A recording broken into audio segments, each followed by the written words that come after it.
এর থেকে তো মানব জাতি মুক্তি নেই।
তার মুক্তির দাবিতে আমরা সারা দেশ জুড়ে হরতাল পালন করব।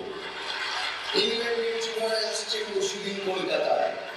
আমরা বুঝিয়ে দেব সিরাবাদের যুবরাজ নয়, বন্দে মাতরম। আর ওই বলিষ্ঠ পুরুষ মূর্তিটাকে একটা নয়ার সাপ একদম পেঁচিয়ে রেখেছে, একদম পেঁচিয়ে কাবু করে দিয়েছে। হ্যাঁ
আর ওই ছাগলের মুখটা আসলে একটা মানুষের মুখ। হ্যাঁ, ওটা আমি বিশ্বভারতী কলা ভবনের সামনে স্থাপন করতে চেয়েছিলাম, কিন্তু আমাদের দেওয়া হয়নি। পরিকল্পিতভাবে সেটা বাতিল করে দেওয়া হয়েছে। আমি রামকিঙ্কর বেঞ্চ আমি